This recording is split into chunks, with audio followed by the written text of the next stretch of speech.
You know, chums, having worked in television news for many, many years now, you do get used to some of the strangest things that television networks will put up with. You know, seemingly they believe that these people, well, they couldn't survive without them.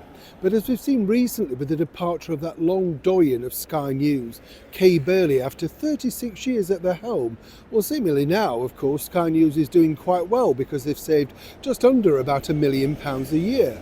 And this is the problem that's now affecting the mainstream media on a huge level and leaving a lot of the lefty, some people might suggest, presenters spinning like the woman from The Exorcist. They can't quite believe that their audience has departed, moved on, left. But of course they've had a long game at making millions of pounds at the expense of others. Now, over at one of the major channels in America, Msnbc, always a tricky place to work, let me tell you.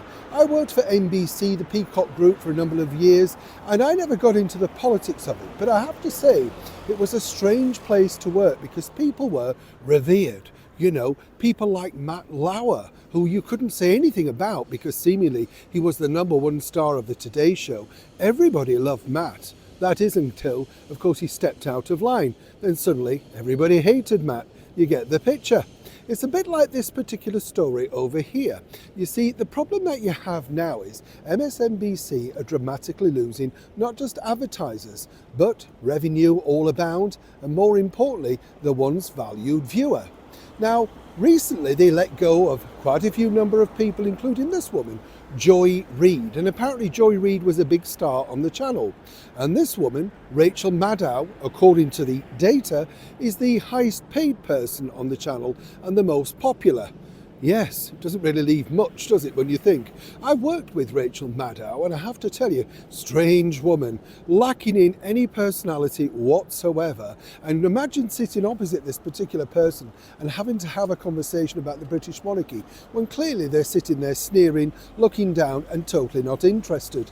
Meanwhile, I'm supposed to be enthused sitting opposite a woman who looks like an all-in wrestler on a Saturday afternoon. I wasn't impressed with her, she certainly wasn't impressed with me. Now, Rachel is finding that her own popularity is curtailed, but she decided to take to the airwaves to offer one of her infamous monologues to protect her chum, Joy Reid. So how did that lose work? her as a colleague here at MSNBC, and personally, I think it is a bad mistake to let her walk out the door. It is not my call, and I understand that, but that's what I think.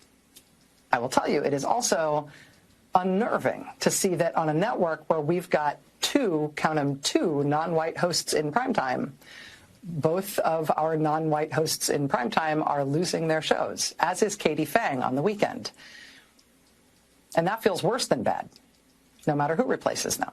That feels indefensible. Well, Rachel's now being told that her and the rest of the team, well, her team and the team that worked on the Joy Reid show, can now find other jobs because they're having to cut back dramatically. That's all thanks to a brand new CEO, editor-in-chief, whatever you want to call these people, at the failing NBC have decided to do. They're having to make drastic cuts. But Rachel decided to say this on air about how tragic it was that, you know, the network shouldn't have lost Joy Reid, and amongst others, she was the only person of colour in primetime. The usual stuff. Very commendable, sticking out for a chum, that sort of stuff. But apparently not sticking out enough to resign in solidarity. You understand that. But behind the scenes, I've been told from an excellent source, and you know I know those sources, the bottom line was simply this, that Rachel's been told any more of that, and she too, as ever we have to say allegedly, could be following the rest of them. So for now, while it was very commendable, you'll notice a little bit more contrite from Rachel Maddow. Either way, it's very tough times if you are working within the American television network, particularly when it's failing so badly and now being dubbed the legacy media. Neil Sean in the very heart of London.